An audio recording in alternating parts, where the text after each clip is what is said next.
Hey, what's up, people? In recent years, we have seen a really big trend in really well-made Chinese modern budget folders.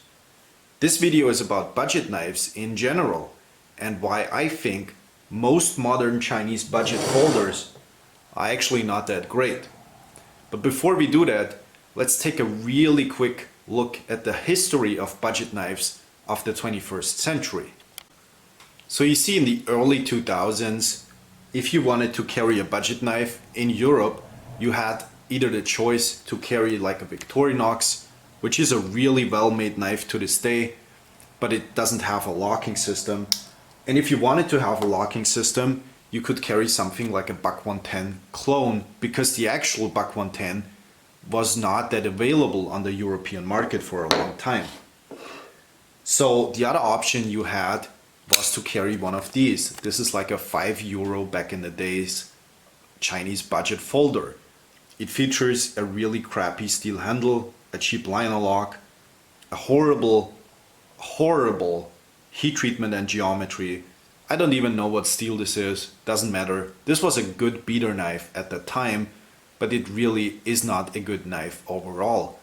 If you think about it, these knives are still made to the exact same standards today, and most people that carry a knife actually carry something like this. Eventually, Chinese folders started to look like this, and we saw brands like Kershaw and CRKT moving production over to China. Now, these knives are far from being perfect. You mainly buy them because the design is really cool. Like this one. This one has an amazing design from Ernest Emerson. Nice and thick spine, really beautiful lines on this. However, the quality is really bad. I had to add an additional washer to make this knife even functional and usable after a couple of years. The grind and heat treatment is horrible on this D2 steel, and this is not really how you should make a knife. In today's market, this knife is even horrible overpriced because you can get so much better stuff for so much less money. Now, not all of the Chinese productions over the years looked like this Kershaw. They started to improve their quality a little bit, but still most of these are far from the quality that modern Chinese folders have now.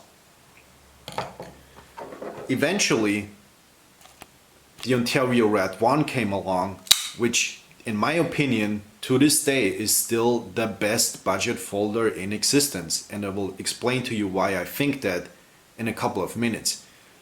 But the Red One really changed the knife market forever, because this was the first usable but affordable knife with an actual functional geometry and an actual functional design. It has a reliable washer action, it has a nice slicey blade, it's really reliable and simplistic, and that's what budget knives should be all about. Not all Taiwanese budget knives are really that great.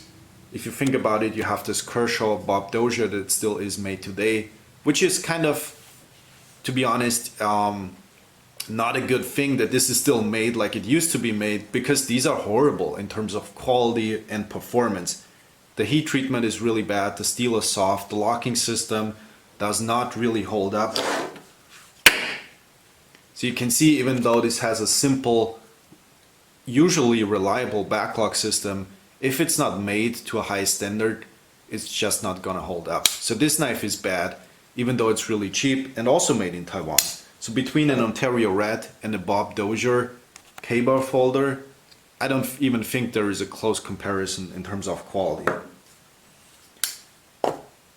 So eventually, brands like CIVIVI came along. Now, what CIVIVI did was they started to make really well-made knives with good geometries and good heat treatment for a really affordable price. Now, I don't have any CIVIVI in my collection anymore, but all of these brands are basically almost identical, just not in fit and finish and feel, but they're really close to each other. 3D contoured micarta, T8 body screws, all of these use T8 body screws, by the way. You can get a fantastic action, a fantastic steel. In this case, it's S35 yen. The heat treatment is perfect. The geometry on this hollow ground blade is really good. The design is also cool. And most of these have the same thing in common. They have a really unique design that looks really good. This one is really interesting too. It's like a hybrid tanto blade. It's more like a clip point with a secondary point, a wide slicey blade, and a futuristic design that you don't really get in other knives, especially not in this price range. Here's one that I really like also, the QB Ruckus. This is a Manjanas design. It has a lot of Bob Terzuolo, I think, in terms of the lines. Looks really good. This is one of my favorite budget knife designs that came out in recent years. Micarta handles, custom backspacer T8 body screws, only has 2 body screws. This is amazing in terms of simplicity and construction. Really great deep carry clip that works fine. Really good action. I have knives that cost at least 6 times as much that don't have this good of an action. So you can see the quality, the heat treatment, the construction, the design, everything has improved quite a bit in recent years. However, if you think about it, most of these knives are actually not that useful. Let me bring back the Ontario Rat for a little thought experiment. This is the Rat 2 in D2.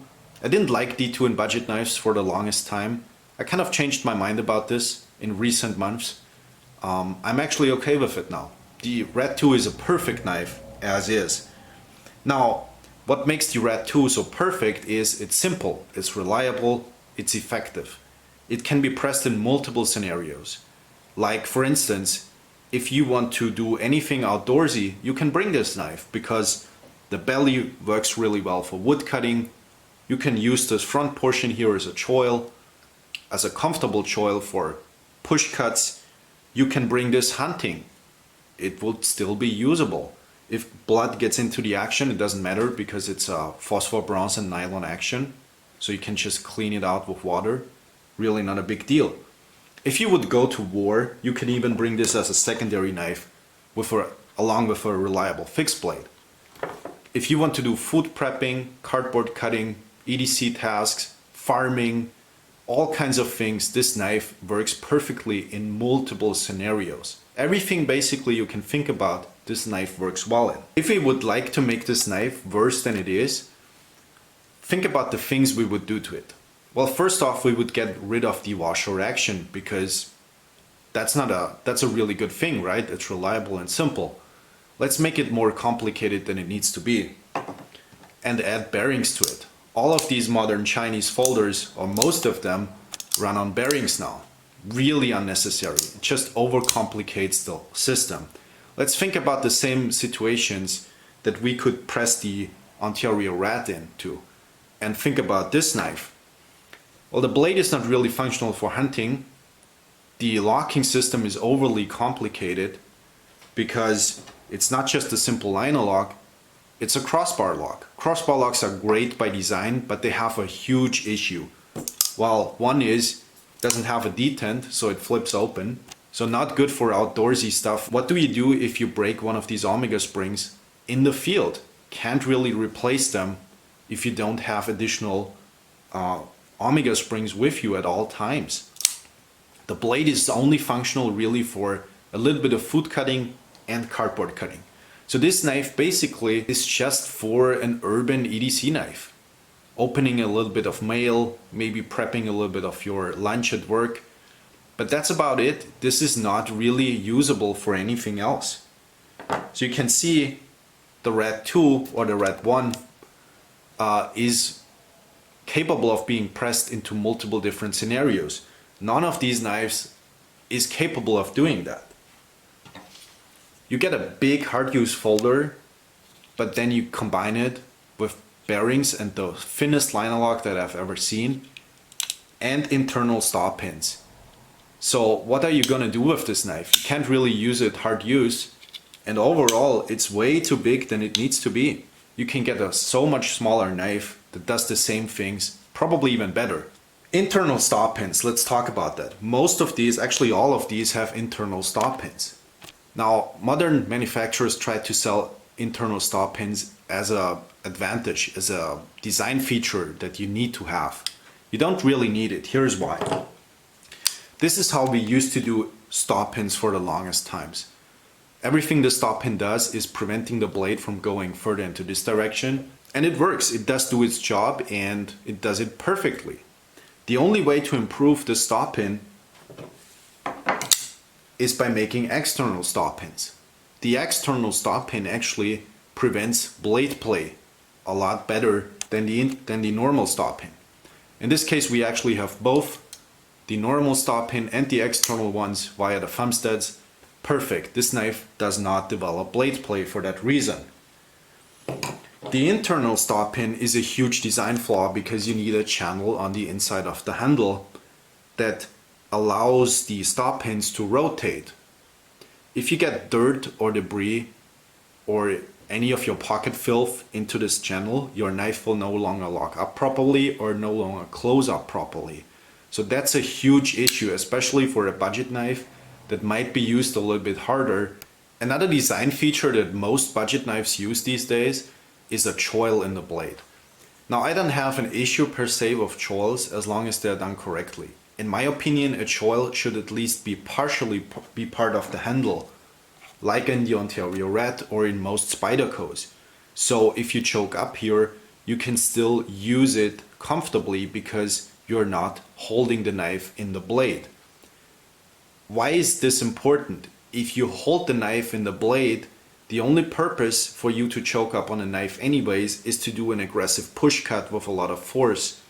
If you hold the knife in the blade, it's really uncomfortable, and also you will constantly run your part of your finger into the cutting edge and cut yourself eventually, which is again a bad design feature. Choils really shouldn't exist if you have designed a proper handle, and if you do it, at least part of it should be in the handle. The crown spine is another one. This knife has a crown spine. That's great, that's amazing. But to be honest, in a hard use budget knife, I need the spine to scrape things. Some things I don't want to use the edge for because I don't want to blunten the edge for. I will use the spine to scrape things. So a crown spine in a budget knife is really unnecessary for me. In a premium knife, that's okay, but in a budget knife, not really functional. Another point is the deep carry clip. In a hard use knife, I don't want a deep carry clip. I want it to be accessibly easily. Deep carry clips are great if you need to hide your knife. Let's say you live in a city and you want to be a little bit more discreet, then that's great. But if you have a hard use knife that you need often, that you need to pull out of your pocket and put it back a lot, then a deep carry clip is not even that great. So a deep carry clip can be an advantage, but in a budget knife, to me, it's not an advantage, it's actually a disadvantage. So you can see the Ontario Red by design is just a much more flexible and functional knife than most of these modern folders that come out now. And even though some of these might have a more premium steel and a thinner grind, a thinner geometry, and even a better heat treatment at times, I don't really care about that. In a budget knife that cost me 30 to 40 euros, I don't think about heat treatment too much. That's really important to me in more premium knives. It is not in budget knives, because I'm gonna beat on it and I'm gonna resharpen it in the field, and I don't care too much about it. That's just my opinion. It's a great feature, obviously, but it doesn't need to be the case. And I think in terms of the Ontario Red, it has a decent amount of quality in terms of heat treatment and grind performance. So I don't really care about that. This knife does everything I need a budget knife to do, and nothing it doesn't. One other thing is that in the knife community, we like to appreciate models over multiple years or even decades. The Ontario Red has been on the market for a really long time, and I appreciated the heck out of this model and still do to this day. With most of these Chinese budget folders, I cannot do that because they're not on the market for long enough. Within a couple of months, they will be gone from the market and you will not have a chance to buy them anymore. So appreciating a model is really difficult these days, especially because there are so many new knives that come out each year and each month. So to me, eventually most of these Chinese folding knives look the same because they are basically the same. They serve the exact same function. They are made to be fidget with, and they are made to be open and closed. cut a little bit of paper and cardboard, and then that's it. Because that's where their functionality eventually ends. So, not really that great, to be honest. Let's talk about longevity. Now, one of my favorite beater knives is the Spyderco Endura. The Endura is a little bit overpriced now, I think, but if you think about it, how long one of these knives actually will last you, and then calculate the price divided by the years you have actually used this. On my Enduras, I come up with something like a couple of euros per year because I have been using them so long. So, to be honest, I'm willing to pay a couple of euros per year for using a knife more than a decade. Hard use actually, and resharpening it, appreciating it, and it still works. So in terms of longevity, there are so many knives that hold up for a really long time. None of these Chinese budget folders holds up for a long time in my experience. If you use them a lot, after a couple of years the blade centering will be gone and they will get all kinds of issues. So even though they have great build quality at first glance, over years they actually deteriorate quite quickly. So one more thing that's quite annoying is these boxes. Even though the presentation is way better than on most expensive knives, it seems like a big waste. You always get like a lot of packaging, a lot of these pouches. I mean, I have so many of these pouches and I don't even know what to do with them, because for knife transportation I want to bring more than one knife usually. So these are basically useless and I don't even know what to do with these. So these boxes, even though they are so high quality, they seem like a huge waste in resources. And that's really annoying, because especially people that buy budget knives, they just don't buy one budget knife, they buy a lot of them. So this seems very, very unnecessary. Now, just as a thought experiment, let's think about the best budget folders of the 21st century, or even longer than that. The best budget folders that we can think about right now. Now, in my opinion, there is not gonna be even a single Chinese folder on this list. Because if we are going to be honest, one of the best budget folders of all time should be an Opinel. The Opinel costs 10 euros. It comes with a super slicey blade with a great geometry, an amazing geometry even. You can modify it and you can make it your own. At the same time, it's one of the lightest knives on the market. The Victorinox. This knife has been made by multiple manufacturers over a really long period of time. It does not cost that much and it's one of the most usable and widespread knives on the market. The Buck 110, American made brass wood, feels amazing. The 420HC blade is heat treated really well and it performs better than most knives on the market. You could even say something like a Case Sodburster. Doesn't cost that much and works great. This is an amazing budget knife. A Mora knife. Mora knives exist in so many different versions. In this case, the Companion cost me 10 euros and 20 cents, and this is an amazing fixed blade. It's hard to beat for that price, especially because it's European made. And eventually I would also put on that list the Ontario Rat, because it's just such a proof and well-made, reliable design that has been on the market for such a long time and influenced most of these folders that come out now. And none of them is actually better. They might be better in terms of screws, blade steel, heat treatment, grind geometry, but in terms of longevity, reliability, the things that actually make a budget knife a great budget knife, they're not really that much better. So if you would make a list with the best budget folders or best budget knives of all time, I doubt there is going to be even a single Chinese knife on there. So that just shows you how unimportant in human history these modern Chinese budget folders actually are. They're just not that influential as we think they are. And also, you can get a ton of different budget knives out of Taiwan made by Cold Steel. They're super functional, they are well made, and they are a lot more usable than most of these fidget spinners that come out of China these days. So if you look for a tactical knife, for instance, you will get so much good quality in terms of budget knives on the market. And you don't even need to go to China for that. In this case, this is actually a Chinese knife from Cold Steel. That's also really good. This costs 10 bucks, dirt cheap, and is very, very usable. But again, you can see this has an actual functional, usable design now, instead of using too many features that you don't really need on a budget knife. So that's it for this video. This is my opinion about Chinese budget knives. I personally don't think they're that influential and that great, even though they have a lot of really good features. What's your opinion? Do you disagree? Do you agree? I know that everybody has a different life and uses knives for different reasons. And if those knives fit into your EDC, you know, that's perfectly fine. I'm glad that you find knives that you actually like. I just cannot warm up to Chinese budget folders. I'm sorry. They just don't work for me in a hard use budget knife scenario. So that's it for this video. Thank you guys for watching, and maybe we see each other in a different video.